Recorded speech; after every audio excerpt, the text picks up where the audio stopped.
제가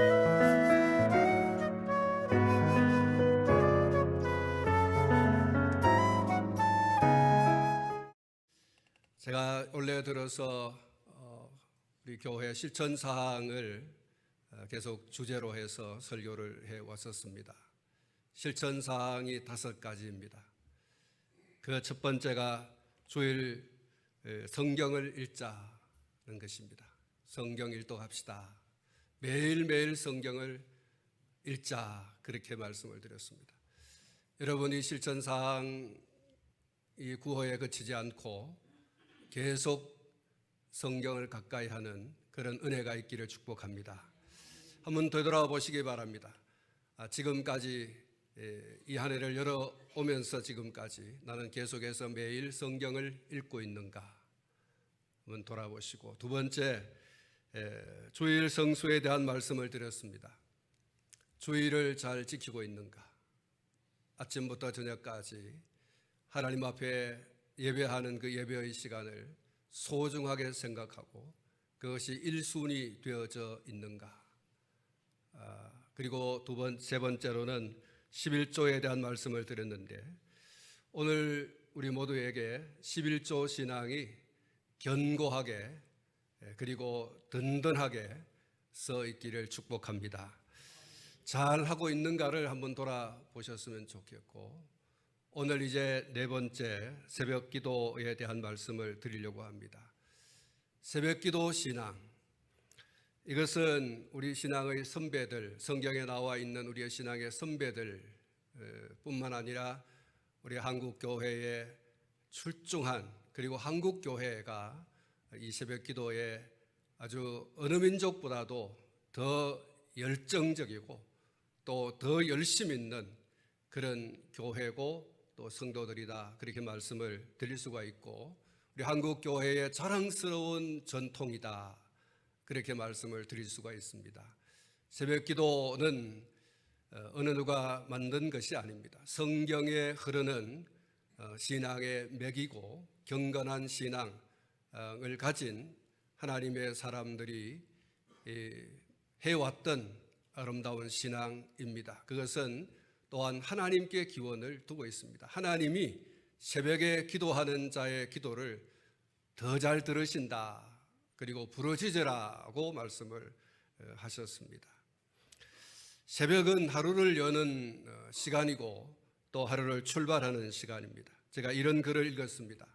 교인들은 새벽 기도를 매우 소중하게 여긴다. 새벽은 마음이 가장 정화된 상태이고 하루가 시작되는 시간인 만큼 가장 소중한 영혼 정화의 시간, 창조주와의 만남의 시간을 보내고자 함일 것이다.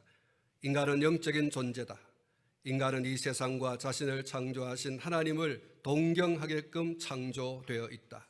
이 하나님과의 대화와 기도를 통해서 인간은 세상의 모든 문제에 대한 최상의 해답을 얻을 수가 있다.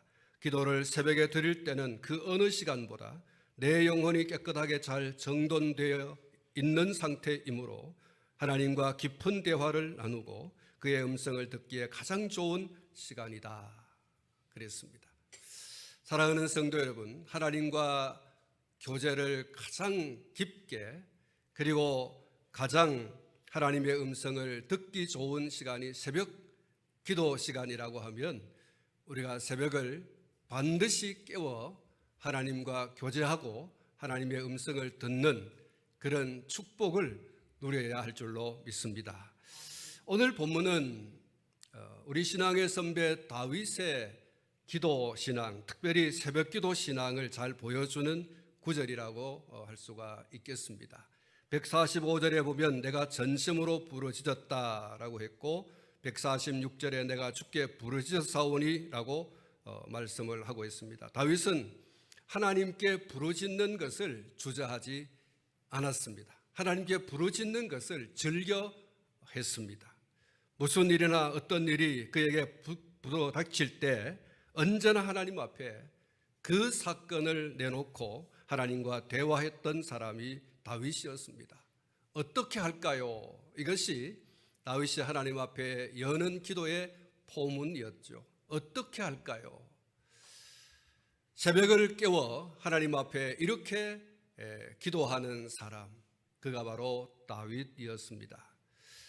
147절 말씀에 보면 내가 날이 밝기 전에 부르짖었다라고 했고, 또 149절에 내가 새벽녘에 눈을 떴다라고 말씀을 하고 있습니다. 다윗은 하나님과 친밀한 교제, 대화를 매우 즐기는 그런 기도의 사람이었습니다.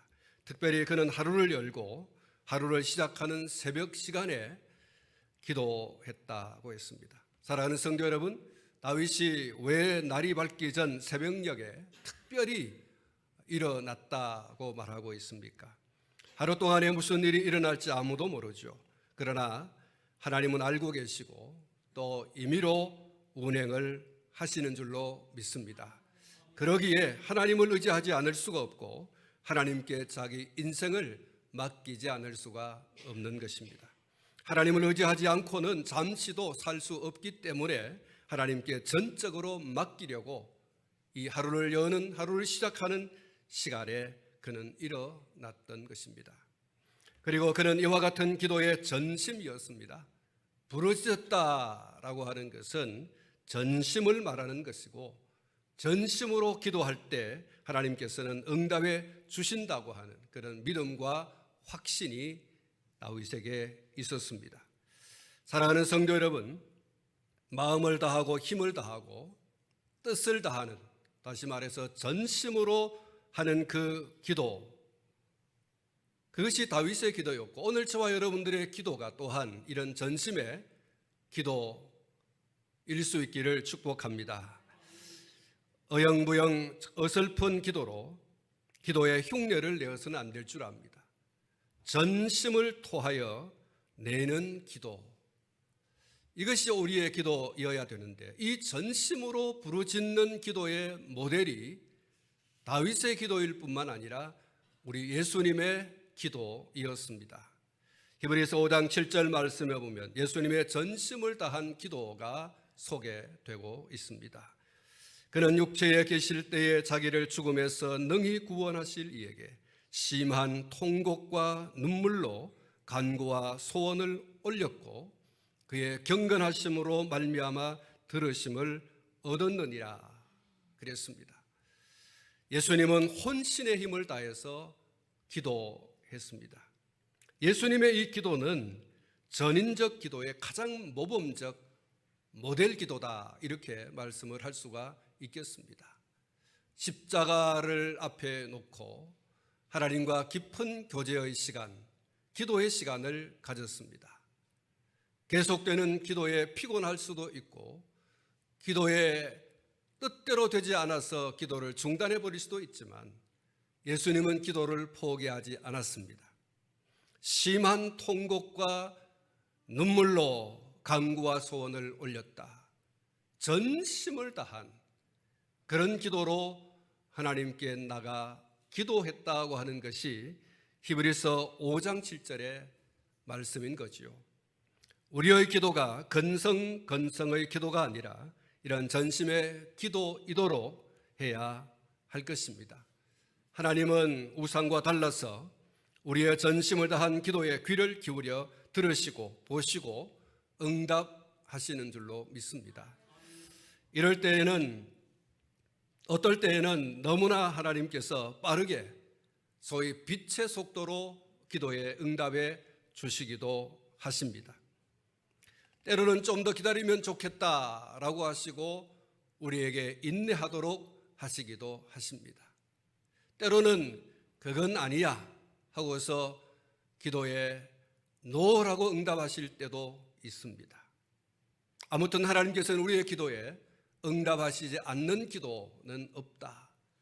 우리의 기도가 휴지에 들어가야 할 만큼의 기도는 아무것도 없다. 우리 신앙의 선배 가운데 한 분은 그렇게 이야기를 했었습니다.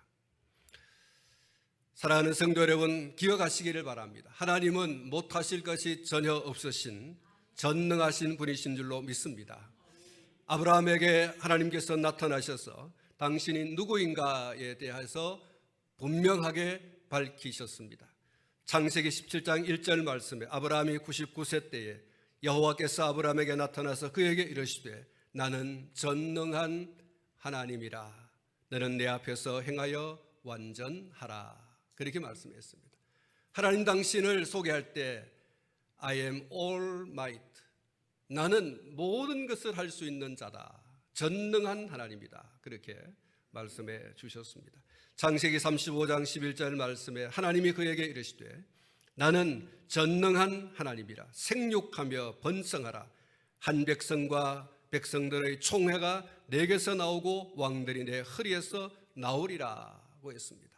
아무것도 보이지 않는데, 불가능한데 하나님께서 그 현실을 맡고 있는 사람을 향해서 나는 전능한 하나님이다.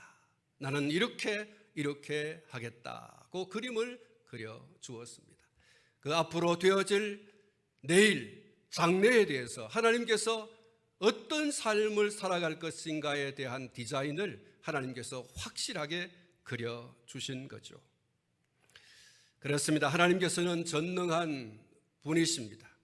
이 믿음으로 하나님께 나아갈 때 오늘 저와 여러분이 전심을 토하여 내어야 할 줄로 믿습니다. 이 믿음으로 하나님께 나가 전심으로 토할 때 하나님께서는 그 전심에 감동하십니다. 사랑하는 성도 여러분, 다윗이 새벽을 깨워 하나님께 구한 것이 무엇이었습니까? 그는 전심을 다해 기도한 기도의 제목, 오늘 본문 145절에 내게 응답하소서, 146절에 나를 구원하소서라고 했습니다. 무엇을 응답해 달라고 하는 것입니까? 무엇에서 구원을 해 달라고 하는 것입니까? 다윗은 사실 하나님의 말씀을 붙들고 하나님의 말씀대로 살고자 몸부림치는 그런 사람이었습니다. 말씀 중심, 말씀 우선, 다시 말하면 하나님 중심의 삶을 살고 싶어하는 열망, 그것이 다윗의 소원, 다윗의 소망이었습니다. 하나님의 사람들이 가지는 전형적인 모습이라고 할 수가 있겠습니다. 하나님의 사람들이 가지고 있는 전형적인 모습, 말씀대로 살고 싶다는 것입니다. 하나님 중심으로 살고 싶다는 것이죠. 하나님의 사람들이 가지는 이 전형적인 모습, 145절에 내가 주의 교훈을 지키리이다 라고 했고, 그리고 146절에 내가 주의 증거들을 지키리이다 이렇게 말씀을 하고 있습니다. 147절에 주의 말씀을 바라싸우며라고 했고, 148절에 주의 말씀을 조용히 읊조리려고 내가 새벽녘에 눈을 떴다라고 말씀을 하고 있습니다. 앞에서도 말씀을 드렸습니다마는 말씀대로 살고 싶다라고 하는 것은 하나님을 중심에서 살고 싶다고 하는 하나님 중심의 신앙을 말하고 있는 것입니다. 신본주의라고 하지 않습니까? 하나님을 중심에서 하나님을 최우선으로 해서 그렇게 살고 싶다고 하는 것이 다윗의 열망이었습니다. 사람 중심, 자기 중심이 아니라 오로지 하나님 중심에서 그런 삶을 살고 싶다고 하는 열정과 열망이 다윗이 가지고 있는 소원이었고 소망이었어요. 그 소망과 그 소원, 그 열정과 그 열망이 새벽을 깨울 수밖에 없다는 거예요. 하루를 시작하며 하루를 열어가는 그 시간에 그가 잠자리에 누워서 있을 수 없다는 거예요. 하루를 열어가는 그 시간에, 하루를 출발하는 그 시간에 하나님의 말씀을 듣고 그 말씀을 깨닫고 그 말씀을 붙들고 살아가고 싶다는 거예요. 하나님의 사람으로 살고 싶다는 거예요. 이것이 다윗이 새벽을 깨우는 이유입니다.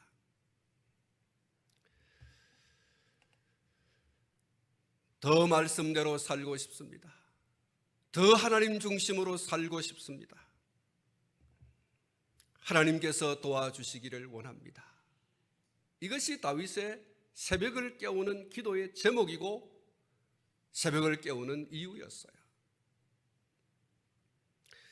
여러분, 얼마나 아름다운 모습입니까? 하나님의 사람이 하나님의 말씀에 의지하여 살기 위해서 새벽에 일어나 성경을 펼쳐들고 그것을 읽고 읽는 것을 깨닫게 해달라. 삶 가운데 적용해서 살아가도록 도와달라.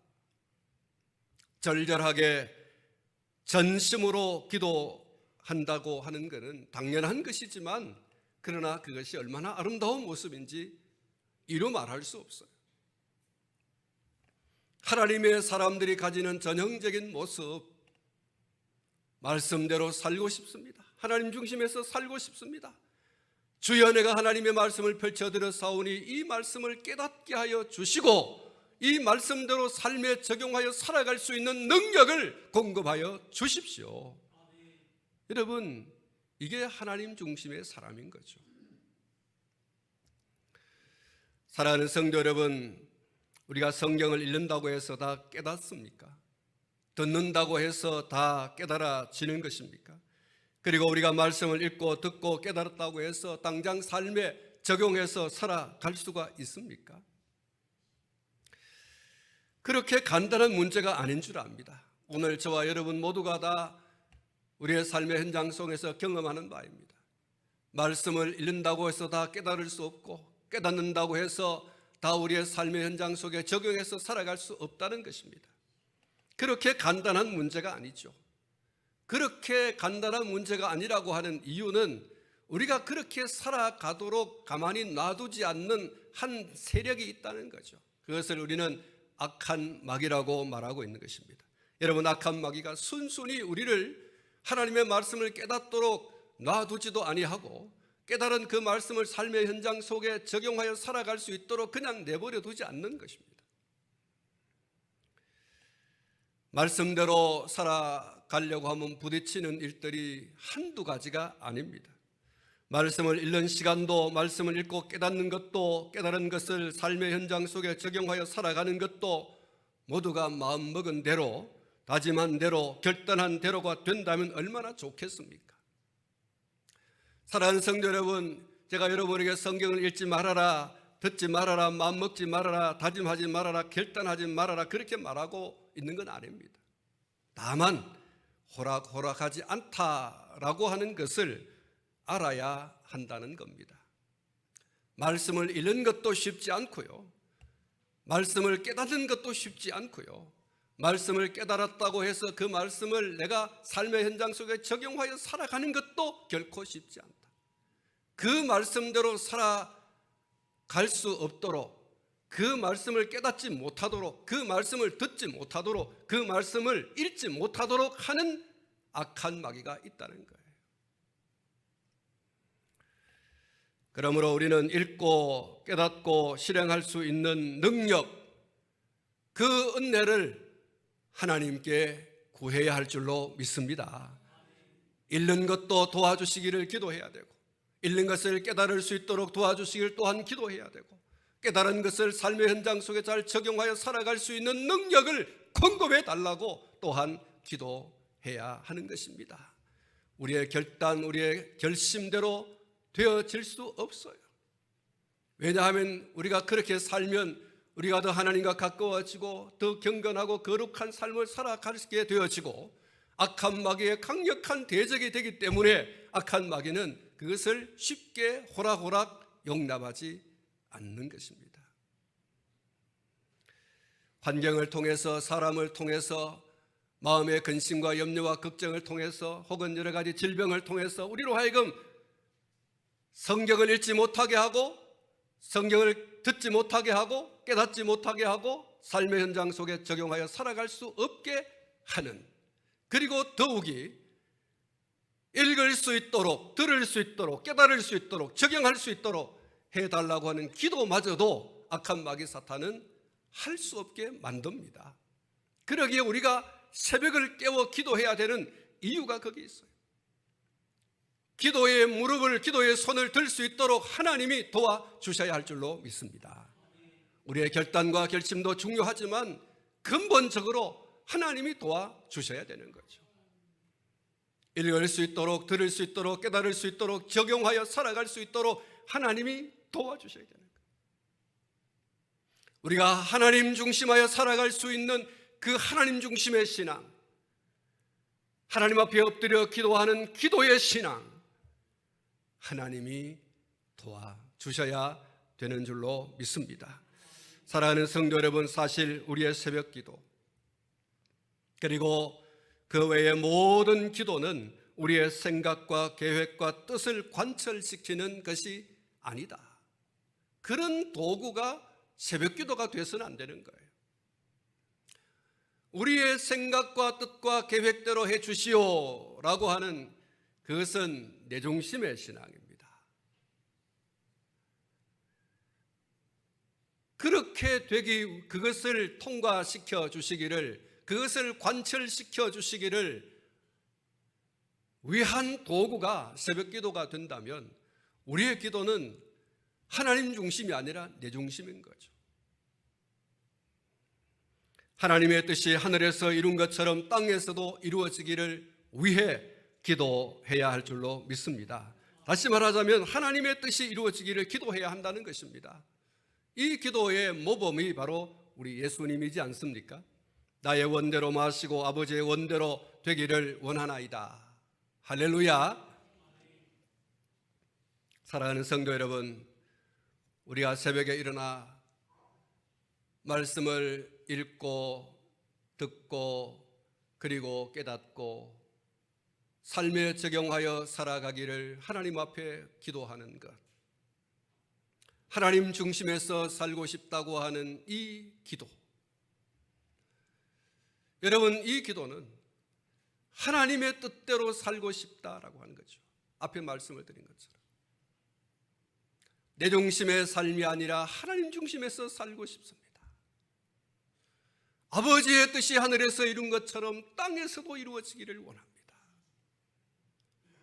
하나님의 영광을 받으시는 삶, 하나님의 이름이 높여지는 삶을 살아갈 수 있도록 도와주시기를 원합니다. 그래서 새벽에 성경을 펼쳐드는 거예요. 그래서 성경을 깨닫게 해달라는 거예요.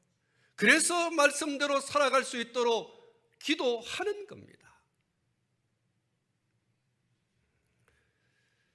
말씀을 맺으려고 합니다. 새벽 기도를 회복하시기를 축복합니다. 더 힘들수록, 더 어려울수록, 더 괴로울수록, 더 마음에 염려와 걱정과 근심이 있을수록 새벽을 깨워야 되는 거예요. 하나님이 왜 필요합니까? 우리의 삶의 현장을 전능하신 하나님이 얼마든지 변화시킬 수 있는, 리메이크할 수 있는 그런 능력이 하나님께 있기 때문인 줄로 믿습니다. 사랑하는 성도 여러분, 오늘 저와 여러분이 다시금 새벽을 더 깨워야 할 사람들임을 오늘 이 말씀을 통하여 다시 한번 굳게 붙잡을 수 있기를 축복합니다. 강요하고 싶지 않습니다. 다만 여러분의 영성의 회복과 더 깊은 영성을 위해서 새벽을 깨우시기를 바랍니다. 특별히 하나님의 말씀을 붙들고 실험하며 하나님의 말씀대로 살기 위한 거룩한 몸부림의 한 축인 이 새벽 기도.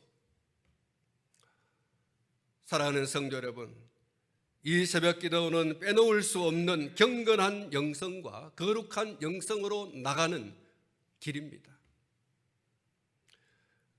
더 하나님의 말씀대로 살아가는, 더 하나님 중심하여 살아가는 신본주의 신앙을 회복하는 그 길목이, 그 지름길이 바로 새벽을 깨우는 것입니다.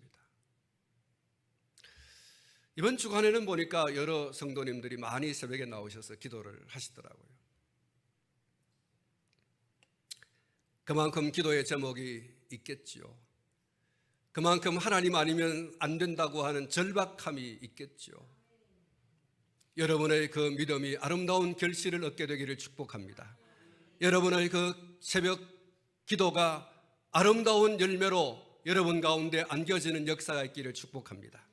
하나님의 전능의 역사를 경험할 수 있는 그런 은혜가 있기를 축복합니다. 한번 따라하십시다. 새벽을 깨웁시다. 그렇습니다. 내가 새벽을 깨우리로다. 이 다짐과 결단, 여러분 우리 가운데 불같이 일어나고, 그리고 또 실제로 새벽을 깨우셔서 새벽에 도우시는 하나님의 은혜를 경험하는, 뭔가 우리가 신앙생활하면서 간증거리가 있어야 되지 않겠습니까?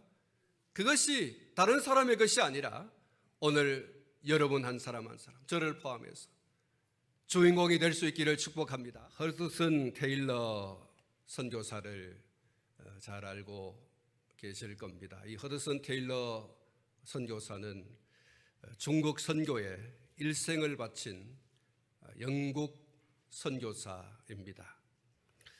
그는 사람들로부터 당신은 어떻게 일생을 사역자로 보낼 수 있었습니까? 그리고 행복한 비결은 무엇입니까?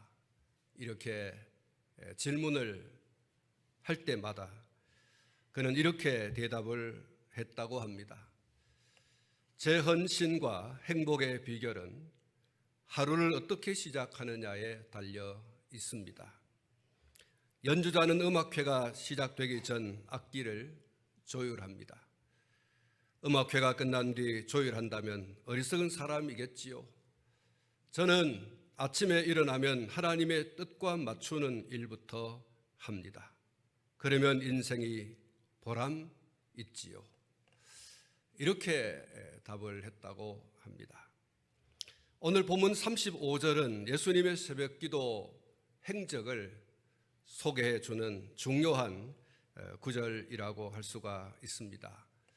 35절을 보시면 이렇게 시작을 하고 있습니다. 새벽 아직도 밝기 전에.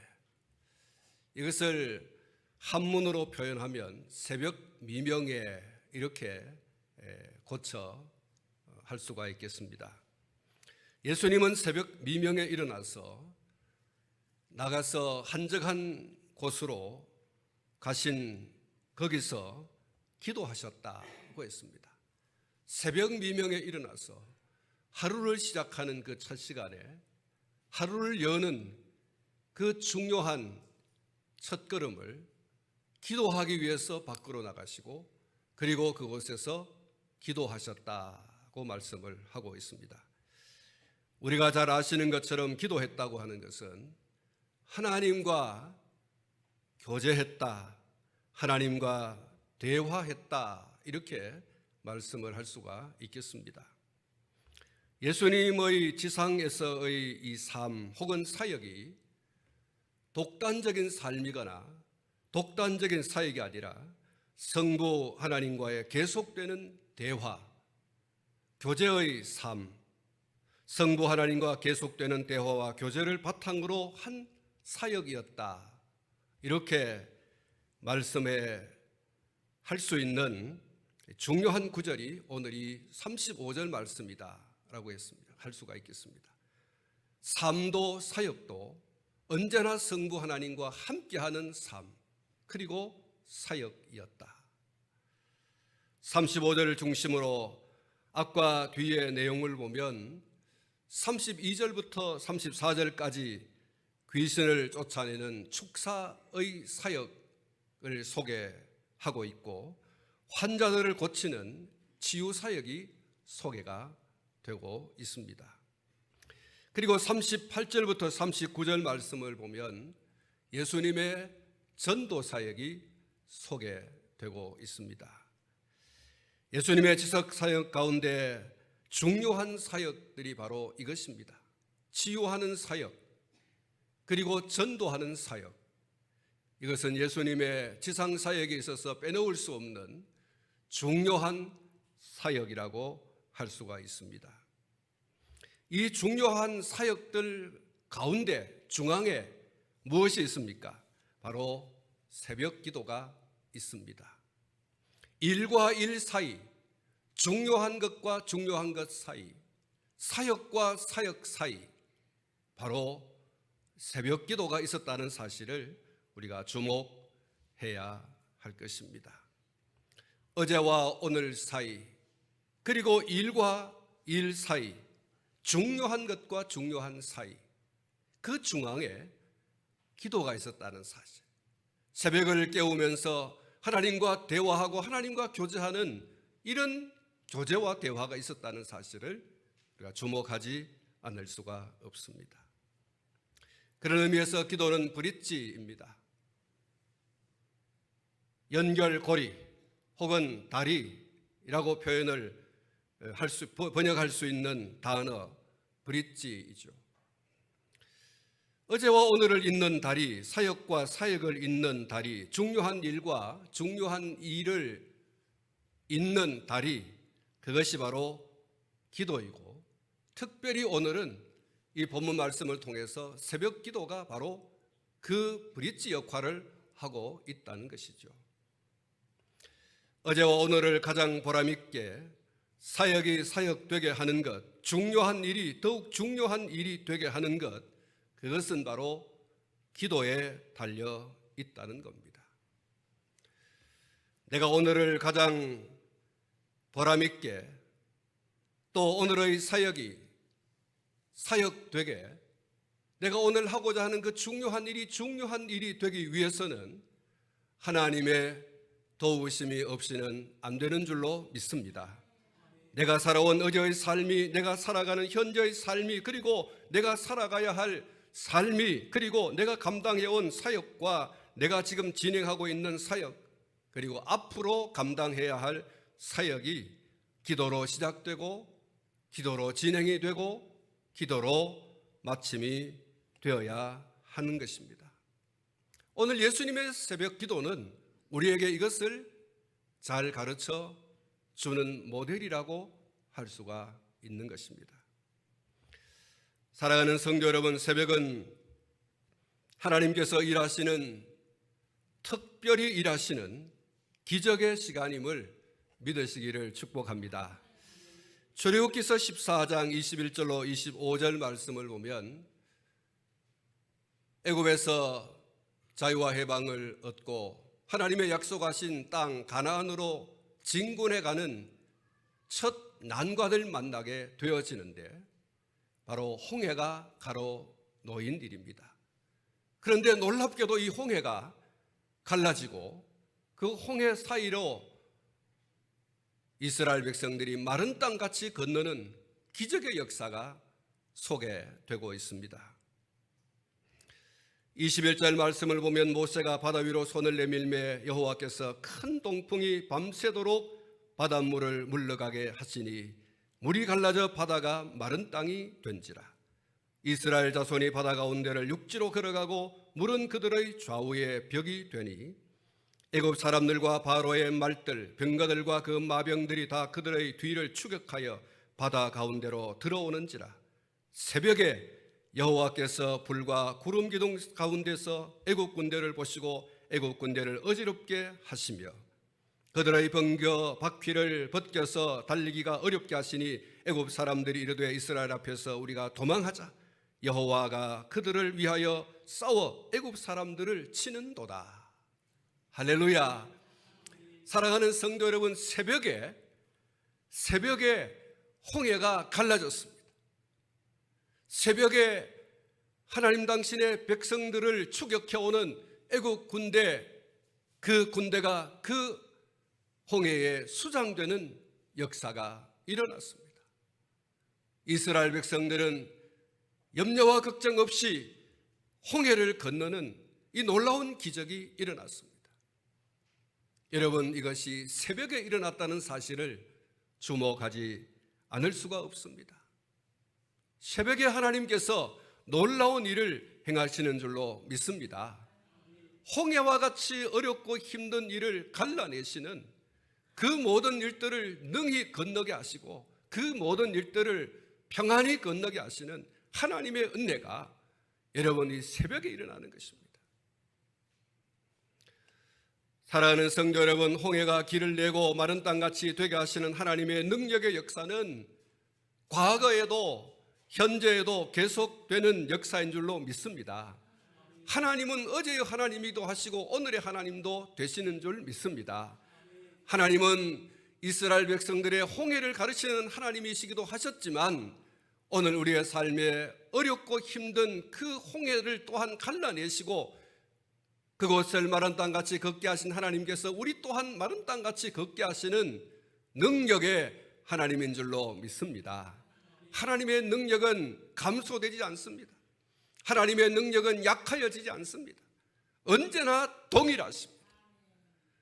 이스라엘 출애굽의 대역사를 이루신 하나님은 오늘 인생길에 또한 여전히 대역사를 이루시는 하나님이신 줄로 믿습니다. 사랑하는 성도 여러분, 하나님을 믿는 믿음으로 새벽을 기다리시기를 바랍니다. 하나님이 일하시는 것을 확실히 보게 될 줄로 믿습니다.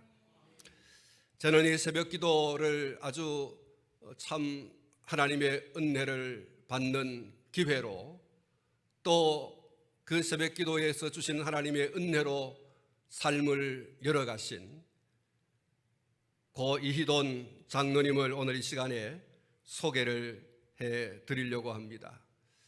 이분은 1959년에서 2020년까지 사신 분입니다.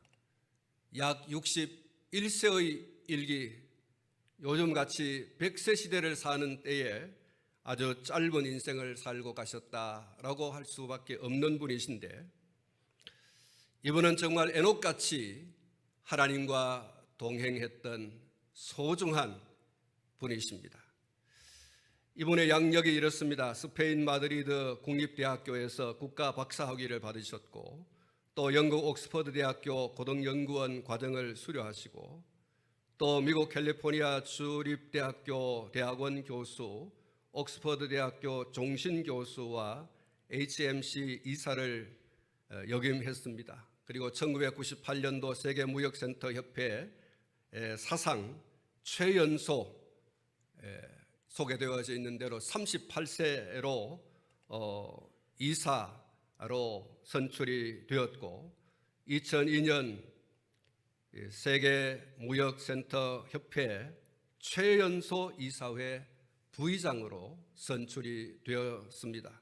그리고 세계무역센터 협회 수석 부총재에 이어서 아시아인으로서는 처음으로 총재가 되셨습니다. 미국 최대 인명사전에 미국을 움직이는 주요 인물로 등재되었습니다. 국제민간무역총괄센터인 국제무역기구의 총재가 되셨고, 또 세계무역은행을 설립하고 그 이사회의 의장을 맡으셨던 분이십니다. 새벽기도회에 출석하는 분들 가운데 이분을 소개할 한 분을 제가 오늘 이 시간에 이분의 간증을 좀 소개했으면 좋겠다 부탁을 드렸고, 이 시간에 그 간증 내용을 요약해서 이 시간에 말씀을 좀 드리도록 하겠습니다. 장지연 집사님이신데, 이분은 우리 새벽기도회에 나오시는 분들 가운데 최연소입니다. 그래서 최연소 고 이희돈 장로님을 소개하는데 이분이 좋겠다, 그런 생각이 되어서 이 시간에 나오셔서 좀 소개를 하겠습니다. 고 이희돈 목사님이 오시면 좋은데 이분이 돌아가셨기 때문에 천국으로 가셔서 이분의 간증을 대신해서 우리 장지연 집사님이 소개를 드리도록 하겠습니다. 네. 저는 새벽기도를 약 20년간 하고 있습니다. 어느 날 제가 사무실에 들어가니까 제 스케줄을 관리하던 직원이 저한테 개인적인 얘기를 하고 싶다며 면담을 요청했습니다. 그 사람은 대부분 제 스케줄이 약 15분 단위로 짜여 있다는 것을 너무나 잘 알고 있습니다. 그런 저에게 이렇게 말했습니다. 저는 총재님이 얼마나 바쁘신지 잘 압니다. 그런데 제가 아무리 생각해도 이해 안 되는 일이 한 가지 있습니다. 총재님은 매일 새벽 4시에 집에서 나오셔서 2시간 동안 교회에 가셨다가 사무실에 오십니다. 2시간 동안이나 무엇을 하시는지 몰라 궁금했는데 알고 보니까 기도를 하고 온다고 그러더군요. 정말 궁금한 게 있는데 솔직하게 답변해 주십시오. 그 직원의 질문은 이것이었습니다. 기도한다고 기도대로 이루어지나요? 저는 그 사람을 쳐다보다가 웃으며 이렇게 대답했습니다. 당신이 보기에 제가 바보로 보이세요? 제가 응답이 안 된다면 15분씩 쪼개서 시간을 쓸 정도로 바쁜 제가 매일 아침 2시간씩 그것도 저의 온 마음과 전심을 다해서 기도할 수가 있겠습니까? 저는 기도에 전념할 때 하나님께서 우리에게 하지 못하실 일이 없다는 것을 확신합니다. 제 인생을 돌아보면서 한 가지 아쉬운 점이 있다면 좀 더 기도할 수 있었을 텐데, 내 모든 시간을 하나님께 더 기도할 수 있었을 텐데 그 시간을 내어드리지 못한 것, 그것이 제가 계속적으로 느끼는 안타까움입니다. 기도가 응답되지 않았다면 제가 무일푼으로 아는 지인이나 숙소도 없이 미국에 와서 어떻게 미국 주류 사회에 들어가 1998년에 세계무역센터 협회 사상 최연소 이사회 부의장으로 선출된 후 수석 부총재, 총재의 이름을 올렸을까요? 제가 하나님과 결단한 게 있습니다. 저에게 한 가지 작은 소망이 있고 또 지켜나가는 것이 있다면 제가 섬기는 작은 교회의 주일 예배는 결단코 빠지지 않으려고 최선을 다하는 것입니다. 그래서 어떤 때에는 금요일이나 토요일에 유럽에 출장을 갔다가 주일 예배 시간을 위해서 미국에 와서 1시간 예배를 드리고 또 유럽으로 돌아가는 일도 많습니다. 얼마 전에는 스웨덴 국왕과 노르웨이 국왕과의 만찬이 있었는데 주일 예배에 빠지면 안 되기 때문에 미국에 돌아가야 된다고 말씀을 드리니 다들 이렇게 중요한 미팅에 빠지면 어떡합니까? 무슨 일 때문에 돌아갑니까? 라며 의아해했습니다. 저는 세상에서 제일 중요한 사람하고 만나는 약속이 있습니다 라고 대답했는데 사람들은 갑자기 미국 대통령과의 회의가 잡혀 급히 돌아간다고 생각했습니다. 그러나 사실은 제가 섬기는 교회에 가서 예배드리고 기도하고 싶은 열망이 있었기 때문이었습니다. 지금 생각해보면 그것은 비즈니스와 무역에 있어 있을 수 없는 어리석은 행동입니다. 그러나 중요한 사실은 제가 하나님 앞에 진심으로 예배와 기도를 드렸더니 하나님께서 저의 일을 모두 아니 그 이상으로 더 많이 해주셨다는 것입니다. 많은 사람들이 새벽 기도를 하는 사람들은 연세가 드시고 시간이 많거나 잠이 없거나 혹은 많은 걱정거리가 있는 사람들이라고 생각합니다. 천만의 말씀입니다. 새벽 기도를 하는 사람은 젊고 하나님 앞에 할 일이 많고 할 일이 많아 하나님 앞에 간절히 구하는 사람들입니다. 이렇게 간구하십시오. 하나님, 제 인생을 잡아주십시오. 저의 길을 인도해 주십시오. 그리고 제가 이렇게 기도할 때 제 인생의 가운데 하나님께서 이루어 주심을 보길 원합니다. 그리고 고민거리가 5분 이상 지속되는 것이라면 그것은 하나님의 일입니다. 하나님의 경기장으로 보내십시오. 하나님께 맡기십시오. 역대하 14장 11절 말씀, 아사가 그의 하나님 여호와께 부르짖어 이르되 여호와여, 힘이 강한 자와 약한 자 사이에는 주밖에 도울 리가 없사오니 우리 하나님 여호와여, 우리를 도우소서. 우리가 주를 의지하며 주의 이름을 의탁하옵고 이 많은 무리를 치러 왔나이다. 여호와여, 주는 우리 하나님이시오니 원하건대 사람이 주를 이기지 못하게 하옵소서 하였더니 어떻게 하면 일상의 삶의 현장에서도 부흥을 체험할 수 있을까요? 주님의 이름을 의탁하여 믿음으로 정면 돌파하는 것입니다. 마치 다윗이 영적 기백을 가지고 하나님만을 의지하며 골리앗 앞에 달려가는 것과 같습니다. 사무엘상 17장 45절, 다윗이 블레셋 사람에게 이르되 너는 칼과 창과 단창으로 내게 나아오거니와 나는 만군의 여호와의 이름 곧 내가 모욕하는 이스라엘 군대의 하나님의 이름으로 내게 나아가노라. 자신의 한계를 넘어서 문제를 혼자 해결하려고 하면 우울증에 걸릴 수밖에 없습니다. 새벽 기도에 함께 모여 기도할 때 주님이 함께 돌파해 주십니다. 우리 모두 주님밖에 도울 분이 없습니다를 선포하며 총지휘권을 하나님께 맡기시길 기도합니다. 감사합니다. 이현 집사님께 박수 한번 드리겠습니다. 여러분, 이돈 장로님은 갑자기 이렇게 세계무역센터에 이사가 되고 부총재가 되고 총재가 되고 그런 분이 아닙니다. 미국에 가셔서 양말을 떼어 가지고 그 양말을 팔아서 근근히 미국 주류 사회에 들어간다고 하는 것은 특히 아시아권에 있는 분들이 들어가서 섞여 그 주류 사회를 주도해 간다는 것은 기적 같은 일이죠. 양말을 떼어 가지고 양말을 팔고 그것으로 근근히 살아가던 분입니다. 이분이 하나님께 늘 기도하는 기도의 제목이 있습니다. Why not me, Lord? 주님, 저는 안 됩니까? 이 얘기입니다. 늘 하나님께 묻는 무릎이죠. Why not me, Lord? 예수님, 저는 안 됩니까? 근데 하나님께서 그 질문에 이렇게 답하십니다. 된다는 거죠. 늘 하나님께서 이희돈 장로님에게 주시는 메시지, 너는 된다는 거죠. 하나님 살려주십시오. 하나님밖에 저를 도와줄 리 없습니다. 하나님께서는 너는 된다는 거죠.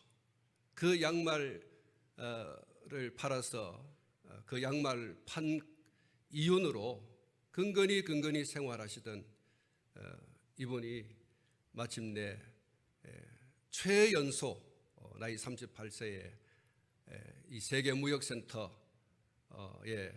총재가 되고 이사가 되고 그리고 계속해서 총재가 되는 이런 분이셨습니다. 비록 짧은 생을 사셨지만 이분의 삶은 모든 그리스도인들에게 큰 울림이 되는, 한국에 오셔서 여러 번 간증을 한 그런 내용이 있습니다만은 그 가운데서 제가 하나를 여러분들에게 소개해 드렸습니다. 사랑하는 성도 여러분, 고라 자손의 시인 시편 46편 5절에 보면 이런 말씀이 있습니다. 하나님이 그 성 중에 계심에 성이 흔들리지 아니할 것이라. 새벽에 하나님이 도우시리로다. 할렐루야. 새벽에 하나님이 도우시리로다. 새벽을 깨우는 성도에게 하나님께서 주시는 말씀이 있습니다. 시편 46편 10절에 보면 너희는 가만히 있어 내가 하나님됨을 알지어다. 내가 하나님됨을 알지어다.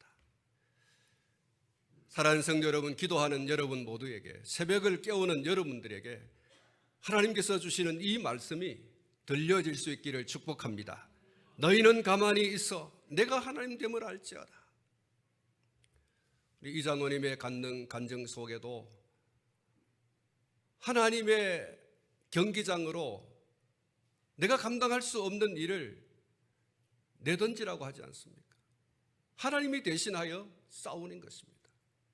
누가 하나님을 이기겠습니까? 하나님은 반드시 다윗을 승리하게 하신 것처럼, 히스기야를 승리하게 하신 것처럼, 엘리야가 승리하게 하신 것처럼 우리에게 승리를 주실 줄로 믿습니다. 너희는 가만히 있어 내가 하나님됨을 알지어다. 그렇습니다. 오늘 저를 향한, 여러분을 향한 하나님의 이 시간에 주는 메시지가 되고, 이 말씀을 붙들고 여러분이 새벽을 깨운다면 여러분, 기적은 저 멀리 있는 다른 사람의 이야기 아니라 오늘 저와 여러분들의 이야기가 될 줄로 믿습니다. 저와 여러분들 속에 역사하시는, 또 저와 여러분의 삶 속에 역사하시는 그 하나님의 이야기는 여러분, 오늘 저와 여러분들을 통해서 얼마든지 이야기할 수 있는 사건으로, 히스토리로 여러분 자리 잡을 수 있는 것입니다. 이희돈 장로님의 하나님은 우리의 하나님도 되시는 줄 믿습니다. 제가 앞에 말씀을 출애굽기서를 읽어드렸습니다마는 홍해가 갈라지고 그 홍해를 마른 땅같이 건너는 그 기적의 역사는 이스라엘 백성, 그 당시 그 백성들에게만 있었던 사건이 아니라 오늘 우리의 삶의 현장에도 여전히 일어날 수 있는 사건이다. 우리는 기적이라고 하지만 하나님에게서는 아무것도 아니에요. 하나님께는 아무것도 아닌 일이 우리에게는 기적입니다. 이 기적의 역사는 오늘 또 여전히 일어날 수 있는 사건입니다.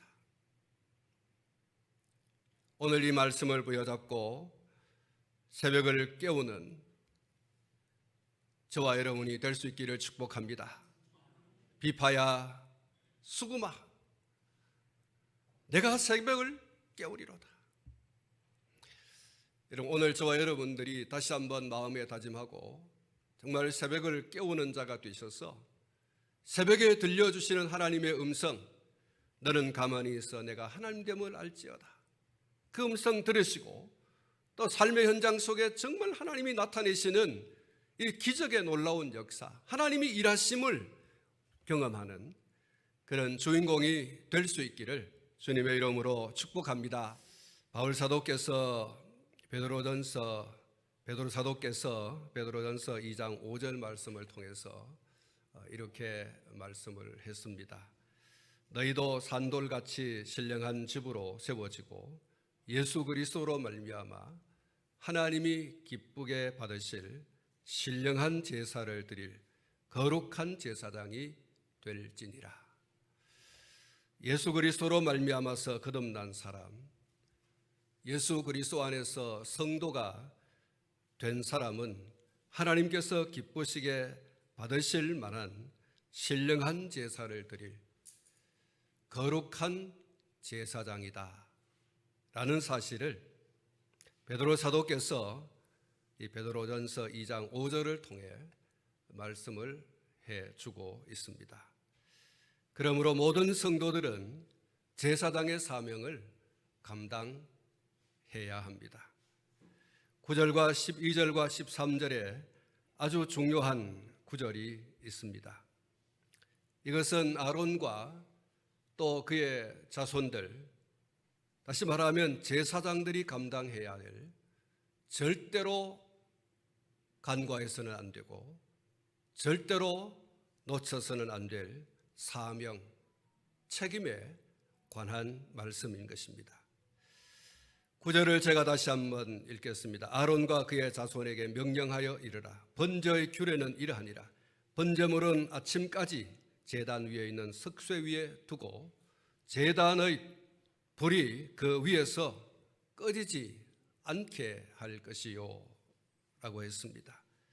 12절에 제단 위에 불은 항상 피워 꺼지지 않게 할지니 제사장은 아침마다 나무를 그 위에 태우고 번제물을 그 위에 놓고 버려놓고 화목제의 기름을 그 위에서 불사를 찌며 또 13절에 불은 끊임이 없이 제단 위에 피워 꺼지지 않게 할지니라. 할렐루야. 사랑하는 성도 여러분, 이 본문 말씀에서 9절과 이 12절 13절 말씀에서 동일하게 나오는 말씀이 있습니다. 불을 꺼지지 않게 하라. 절대로 불을 꺼서는 안 된다라는 것이죠. 불이 그 위에서 꺼지지 않게 할 것, 불은 항상 피워 꺼지지 않게 할 것, 불은 끊임이 없이 제단 위에 피워 꺼지지 않게 할 것. 제사장들의 중대한 책임입니다. 제사장들의 절대로 게으름을 피워서는 안 될 중대한 사명입니다. 불을 꺼지지 않게 하라. 제단의 불은 하나님께서 진노를 멈추고 축복을 주시는 방도였습니다. 그러나 제단의 불이 꺼져버렸을 때 하나님의 진노는 막을 방법이 없었습니다. 이스라엘의 흥망성쇠는 다른 것에 있지 않았습니다. 제단의 불이 꺼지고 꺼지지 않고의 그 흥망성쇠가 걸려 있었습니다. 그러므로 제단의 불이 꺼지지 않으면 어떤 어려움이 있어도 희망이 있었습니다.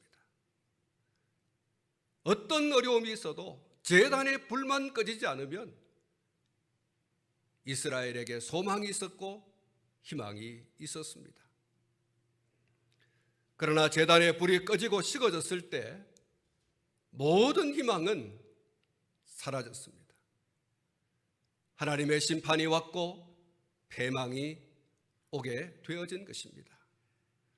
제단에 불이 꺼졌다는 것은 하나님을 등지고 살겠다는 것이죠. 우리도 하나님 없이는 얼마든지 살아갈 수 있다고 하는 그런 사람 중심, 물질 중심, 세상의 그 어떤 것들 중심으로 살아가겠다고 하는 것입니다. 제단에 불이 꺼지지 않았다고 하는 것은 철저히 우리가 하나님 중심으로 살겠다는 것입니다. 이 세상의 모든 것들이 다 누려진다 할지라도 하나님 없으면 안 된다고 하는 바로 신앙이 살아있는 것이죠. 그러니까 불이 꺼지지 않으면 소망이 있습니다. 불이 꺼지면 소망이 없습니다. 하나님이 살아계시고 역사하시고 하나님께서 왕 되시고 주인 되신다고 하면 그곳에 희망이 있는 것입니다. 그곳에 소망이 있는 줄로 믿습니다. 세상과 세상의 것들이 모두 갖추어져 있다고 할지라도 하나님이 없으면 망하는 거예요. 기도는 능력입니다. 출애굽기 17장 8절로 16절에 너무나 중요한 말씀이 있습니다. 8절에 그때에 아말렉이 와서 이스라엘과 느비딤에서 싸우니라. 모세가 여호수아에게 이르되 우리를 위하여 사람들을 택하여 나가서 아말렉과 싸우라. 내일 내가 하나님의 지팡이를 손에 잡고 산꼭대기에 서리라. 여호수아가 모세의 말대로 하여 아말렉과 싸우고 모세와 아론과 홀은 산꼭대기에 올라가서 모세가 손을 들면 이스라엘이 이기고 손을 내리면 아말렉이 이기더니 모세의 팔이 피곤함에 그들이 돌을 가져다가 모세의 아래에 놓아 그가 그 위에 앉게 하고 아론과 홀이 한 사람은 이쪽에서 한 사람은 저쪽에서 모세의 손을 붙들어 올렸더니 그 손이 해가 지도록 내려오지 아니한지라. 여호수아가 칼날로 아말렉과 그 백성을 쳐서 무찌르니라. 여호와께서 모세에게 이르시되 이것을 책에 기록하여 기념하게 하고 여호수아의 귀에 외워 들리라. 내가 아말렉을 없이 하여 천하에서 기억도 못하게 하리라. 모세가 제단을 샀고 그 이름을 여호와 니시라 하고 이르되 여호와께서 맹세하시기를 여호와가 아말렉과 더불어 대대로 싸우리라 하셨다 하였더라. 할렐루야. 여러분, 이 내용은 우리가 잘 알고 있는 내용인 줄 압니다. 이스라엘 군대와 아말렉 군대가 전쟁을 하게 되었습니다. 이스라엘이 가나안을 향해서 가는 그 진군의 과정 속에서 아말렉이 느닷없이 나타나게 된 것이죠. 이스라엘 백성들은 전쟁을 위한 준비가 되어 있지 않습니다. 애굽에서 종살이 하다가 나온 사람들이기 때문에 그들이 무슨 전쟁을 위한 훈련을 하고 또한 이 전쟁을 위한 그런 무기들을 준비할 수가 있었겠습니까?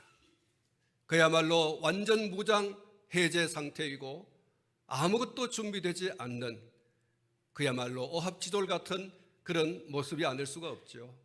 그런데 아말렉이 이들을 진격하게 된 것입니다. 사랑하는 성도 여러분, 결론적으로 말씀을 드리면 이스라엘은 승리했고 아말렉은 패하였습니다. 아말렉은 전쟁에 능한 사람들입니다. 그럼에도 불구하고 전쟁 준비가 되어져 있지 않는, 무기도 갖추어지지 아니하고 싸움을 위한 어떤 준비도 되어 있지 않는 이스라엘은 승리를 했습니다. 그 원인이 어디에 있었습니까? 여호수아와 젊은 청년들이 나가서 아말렉과 싸우는 그 시간에 그들의 지도자인 모세는 산꼭대기에 올라가서 손을 들고 기도했다고 했습니다. 마지막 절을 보면 여호와께서 맹세하시기를 여호와가 아말렉과 더불어 대대로 싸우리라. 이 전쟁의 성공과 실패는, 이 전쟁의 승리와 패배는 하나님께 달려 있다. 모세가 손을 들면 이스라엘이 이기고 모세가 손을 내리면 아말렉이 이겼다고 했습니다. 전쟁터에 나가서 싸우는 여호수아와 그 그와 함께한 사람들이 전쟁에 능하여 전쟁을 이긴 것이 아니고 모세가 손을 들면 이스라엘이 이기고 모세가 손을 내리면 아말렉이 이겼다고 했습니다. 하나님께 맡기면 승리할 줄로 믿습니다. 하나님을 의지하면 승리하는 줄로 믿습니다. 사랑하는 성도 여러분, 손을 내리면 이스라엘이 패했다는 거 아니겠습니까? 여호수아와 그 군대가 아말렉과 마주하여 싸우러 나갔습니다. 적군이 쳐들어오면 나가 싸우는 것이 당연하죠. 그러나 전쟁, 싸움의 승패는 하나님께 달려 있습니다. 그러므로 우리가 어떤 어려움을 만나게 될 때 기도한다는 것은 하나님께 맡기는 것입니다. 하나님께 의지하는 것입니다. 우리가 기도하면 우리를 대신하여 하나님이 싸우시는 줄로 믿습니다. 모세가 손을 들 때 하나님께서 대신하여 아말렉과 싸웠다는 것입니다. 여호수아와 그와 함께한 사람들 이외에 하나님의 군대가 그들 가운데 함께 한 줄로 믿습니다. 어떻게 전쟁에 능한 이 아말렉을 이스라엘이 이길 수가 있었을까? 하나님의 도우심이 없이는 결코 이길 수 없는 전쟁이었던 겁니다. 읽어드린 출애굽기 17장 16절 말씀에 여호와가 아말렉과 더불어 대대로 싸우리라.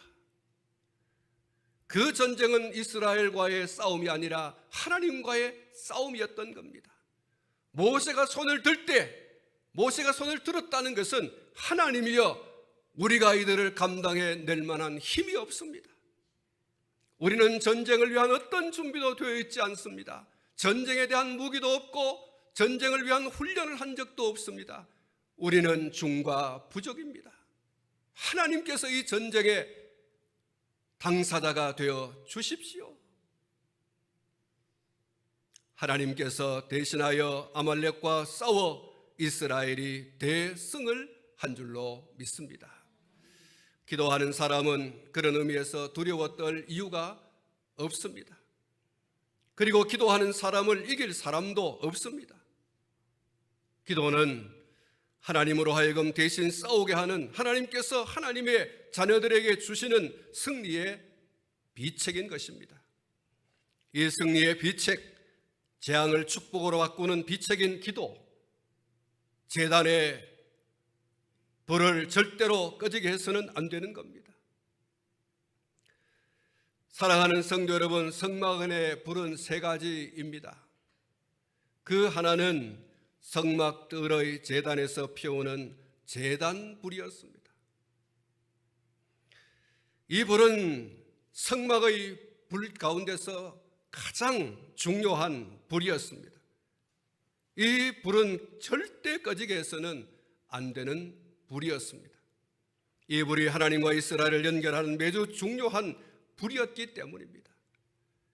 제사장은 이 불이 꺼지지 않게 밤새도록 지켜야 되고 아침이 되어서 다시 제단에 번제의 제사를 드리게 되는 그 시간에까지 계속해서 지키고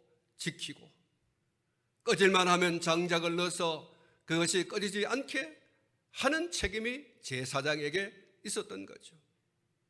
불이 꺼진다고 하면 제사장은 그야말로 하늘이 노래야 됩니다. 끝이구나. 내가 이 사명을 감당하지 못하고 내가 이 책임을 감당하지 못하고 이것이 이스라엘에게 화를 가져오는 것이 아닌가. 사랑하는 성도 여러분, 제사장의 사명이 보통 사명이 아니에요. 이 불은 절대로 꺼지게 해서는 안 된다.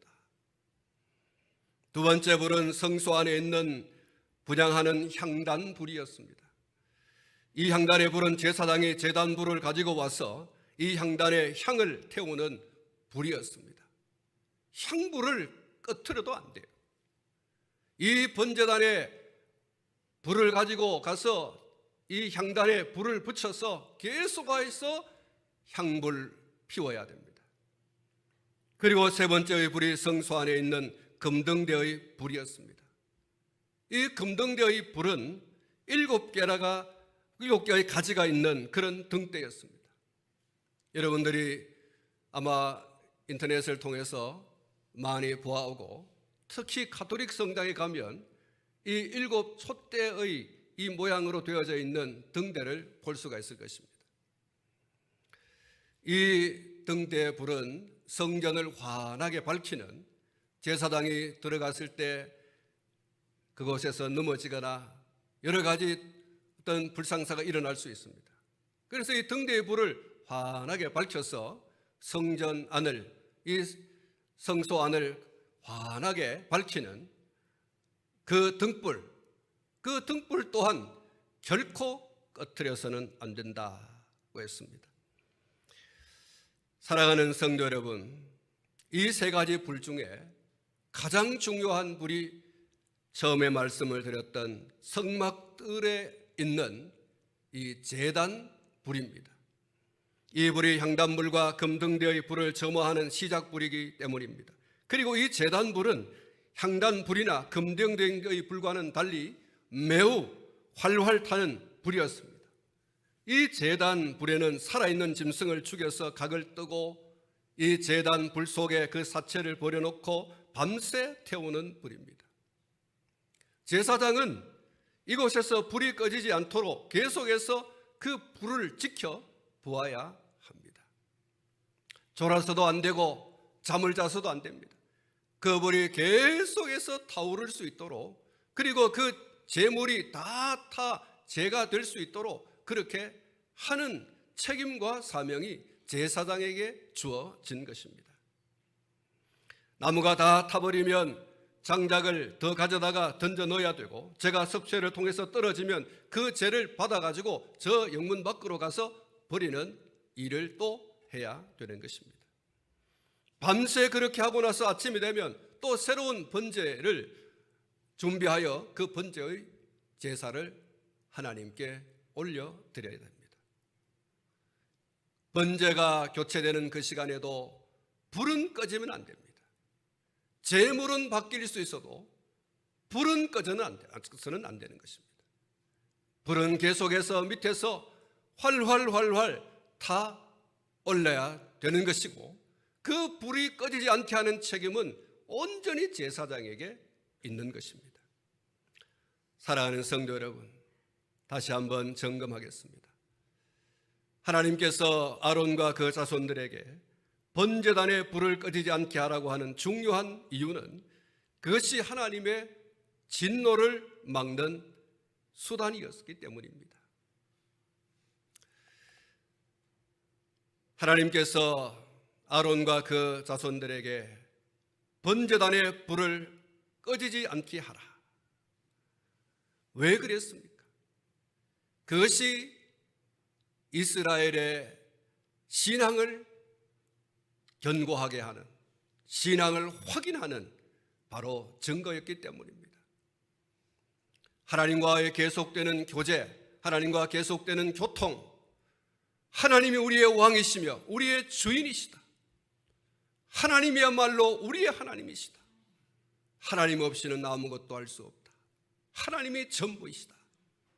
이것이 바로 제단의 불이 꺼지지 않게 하는 이유입니다. 그것은 이스라엘에게 하나님의 축복이 계속해서 내리는 그런 통로가 되었던 것입니다. 사랑하는 성도 여러분, 번제의 불, 번제의 향기가 어떻게 하나님의 진노를 멈추게 하고 축복으로 바꾸는 것이 되겠습니까? 그런데 여러분, 그렇게 되었습니다. 누가 불을 꺼지지 않게 하라, 누가 이 말씀을 했습니까? 하나님께서 그렇게 요구하셨고 그렇게 명령하셨습니다.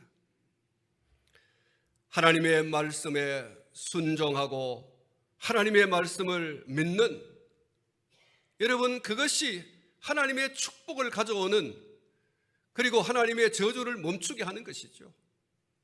제단의 불을 꺼지지 않는 그것은 하나님을 믿고 하나님을 순종한다는 것입니다. 불을 꺼지지 않게 하라, 이는 하나님의 말씀입니다.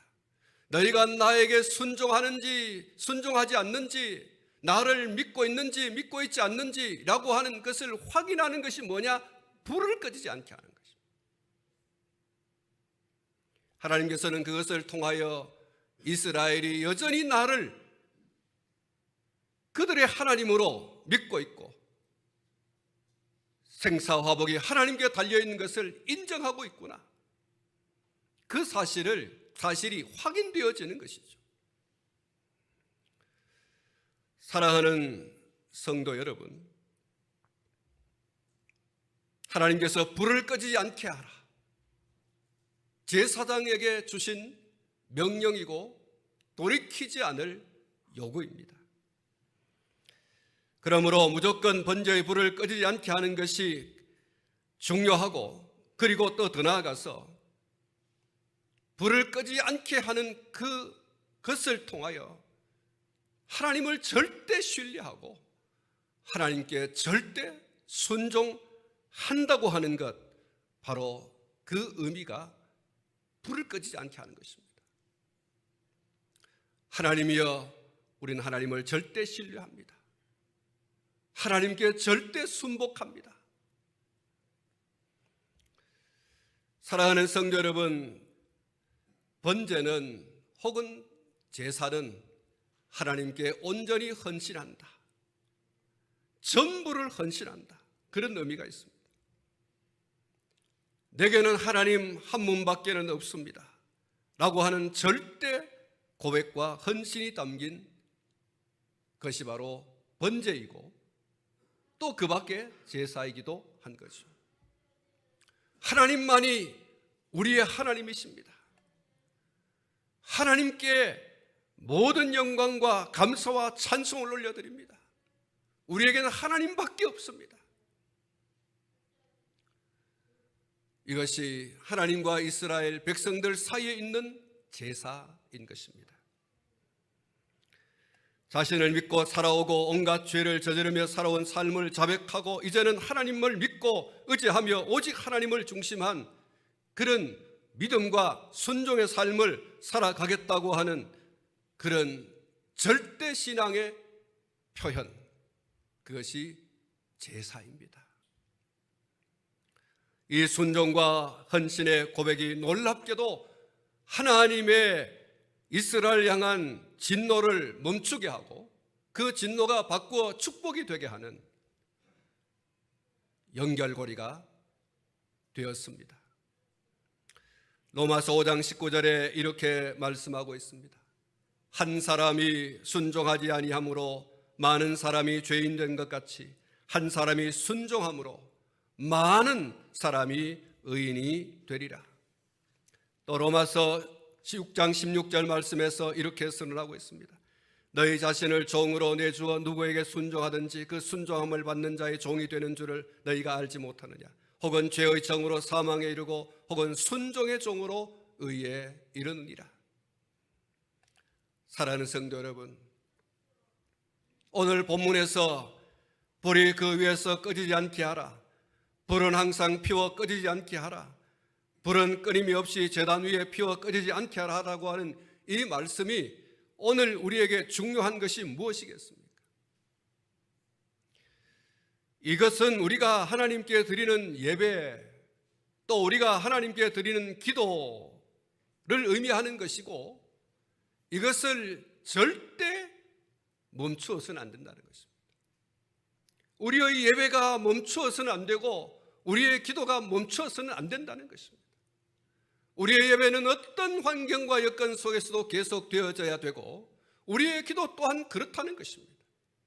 어떤 환경과 여건 속에서도 우리의 기도는 멈추어서는 안 될 심장과도 같은 것입니다. 심장이 멈추면 끝이지 않습니까?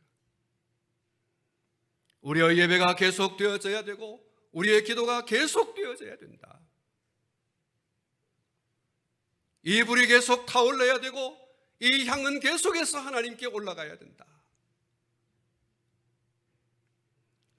우리가 매일 예배를 드리고 매일 기도를 드린다고 하는 것은 내 중심으로 살아온 삶에 대한 회개와 이제는 무슨 일이 있어도 하나님 중심한 그런 삶을 살아가겠다고 하는 절절한 고백인 것입니다. 신앙의 절대 의지죠. 오로지 하나님 한 분만 믿고 의지하면서 살겠다. 내 환경과 여건과 상황이 어떠하든지 간에 나는 하나님 한 분만 믿고 살겠다고 하는, 바로 그것이 예배이고 그것이 기도인 것입니다.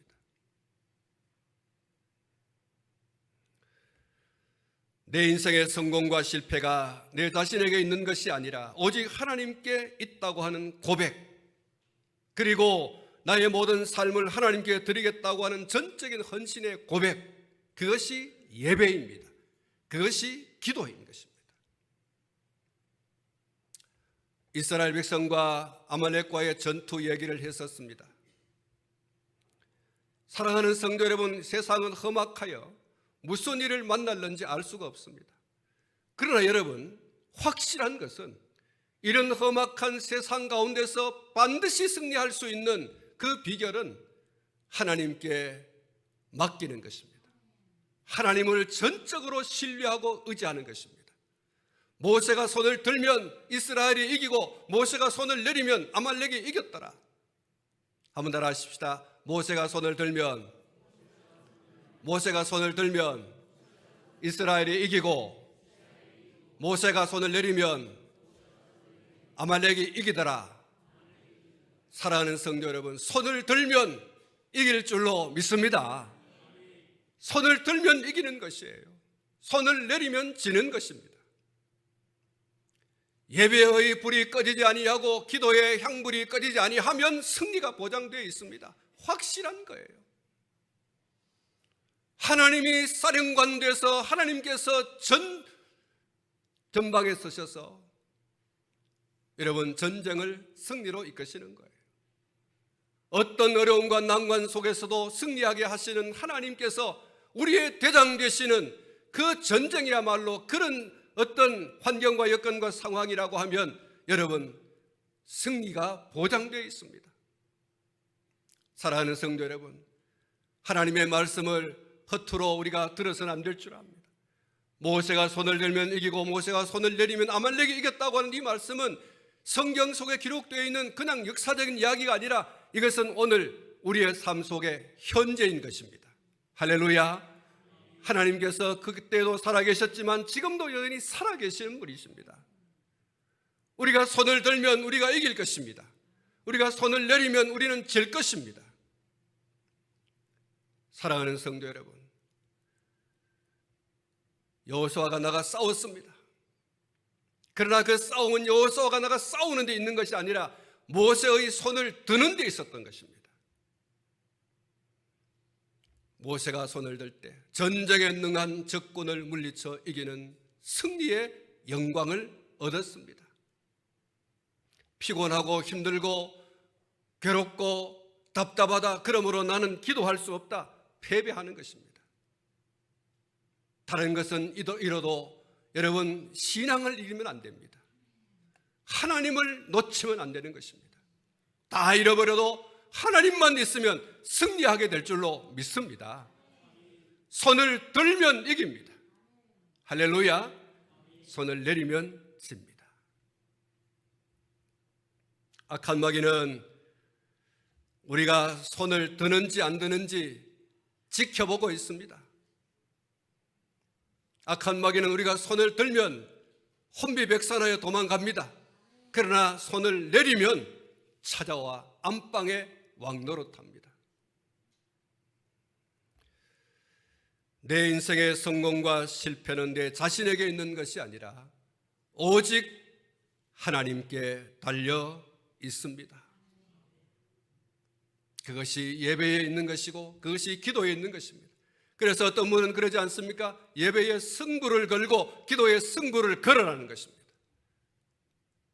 예배는 우리를 살리는 것이고 기도는 우리를 살리는 것인 줄로 믿습니다. 예배는 우리를 승리로 이끄는 것이며 기도는 우리를 승리로 이끄는 것입니다. 사랑하는 성도 여러분, 여기 더 중요한 것이 있습니다. 하나님의 말씀에 대한 순종의 구체적인 행위라고 하는 것입니다. 창세기 22장 16절로 18절 말씀에 이런 말씀이 있습니다. 이르시되 여호와께서 이르시기를 내가 나를 가리켜 맹세하노니 내가 이같이 행하여 내 아들 내 독자라도 아끼지 아니하였은즉 내가 내게 큰 복을 주고 내 씨가 그게 번성하여 하늘의 별과 같고 바닷가의 모래와 같게 하리니 내 씨가 그 대적의 승문을 차지하리라. 또 내 씨로 말미암아 천한 만민이 복을 받으리니 이는 내가 나의 말을 준행하였음이니라 하셨다 하니라. 내 말을 준행하였다. 사랑하는 성도 여러분, 누가 무지하던 아브라함, 노경의 아브라함에게, 그리고 생물학적으로 더 이상 출산할 수 없는 사라의 몸에서 아들이 생명이 태어날 것이라고 하는 것을 누가 생각이나 했겠습니까? 아브라함의 사라와 동시대에 살고 있던 사람들은 아무도 아브라함 노경에 사라의 폐경기가 지난 다음에 자식을 낳을 것이라고 생각조차도 못했습니다. 그런데 자식을 낳았습니다. 그런데 아들을 낳았습니다. 믿음으로 순종했더니 놀라운 변화의 삶이 찾아왔습니다. 믿음으로 순종했더니 물이 변하여 포도주가 되었습니다. 믿음으로 순종했더니 아브라함 노경에 자식을 보는 기쁨과 즐거움이 있었습니다. 매일의 예배, 매일의 기도, 새벽 예배와 새벽 기도는 제사장이 어떤 경우에도 꺼지게 해서는 안 될 불이라는 사실을 기억하시기 바랍니다. 베드로 사도가 그리스도 예수 안에 있는 성도가 모두 제사장이라는 말씀을 했습니다. 저도 여러분도 다 하나님 앞에 제사장입니다. 제사장인데 제사장 노릇을 제대로 해야 됩니다. 엘리와 같은 제사장이 되면 안 됩니다. 나라가 망합니다. 깨어있는 제사장, 불을 꺼뜨리지 않는 제사장, 하나님의 말씀을 믿고 순종하는 제사장, 거룩한 제사장이 필요한 거예요. 오늘 저와 여러분이 바로 그런 제사장이 되어야 할 줄로 믿습니다.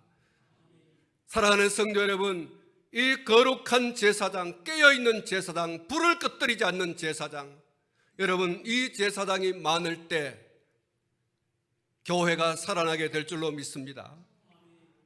이런 제사장이 많을 때 나라와 민족의 소망과 희망이 있는 것이에요.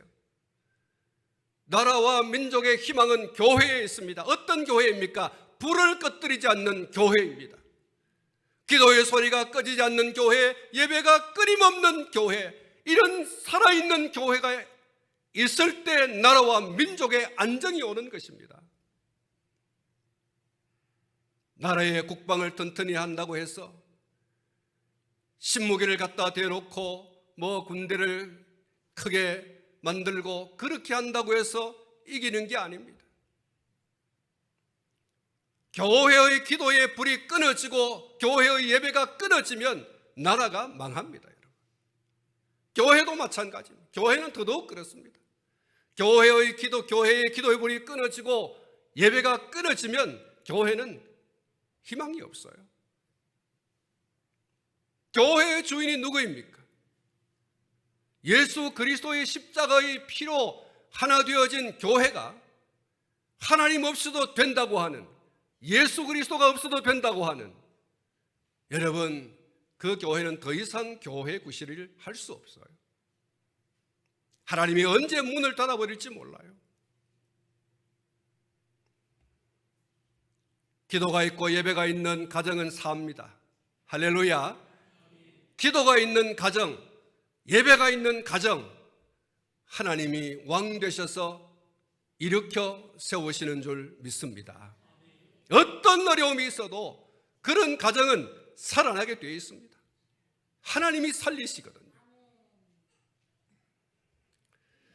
사랑하는 성도 여러분, 불이 꺼지지 않게 해야 하는 것은 하나님의 명령이고 하나님의 요구입니다.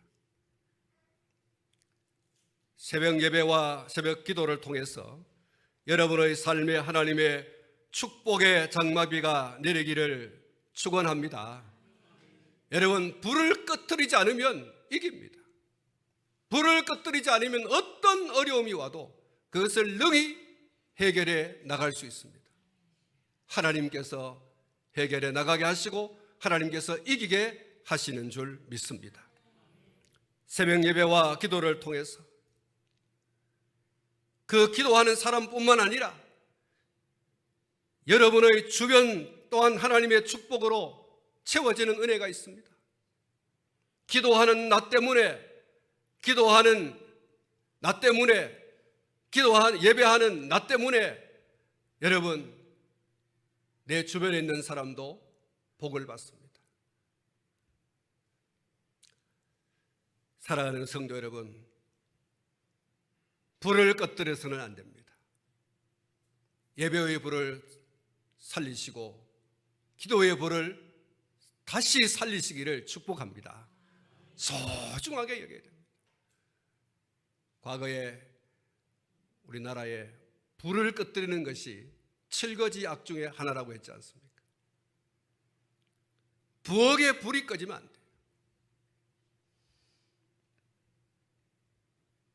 오늘 우리 교회 새벽 기도의 불이 다시 붙고 우리의 예배의 불이 붙는 그런 놀라운 역사가 있고 그것을 통해서 부흥의 때를 맛보는, 가정이 다시 살아나는 그런 맛을 보는, 나라와 민족이 소망과 희망이 다시 일어날 수 있는 그런 하나님의 축복의 장마비가 우리와 우리 교회와 그리고 나아가 우리 민족 가운데 있어지기를 주님의 이름으로 축복합니다.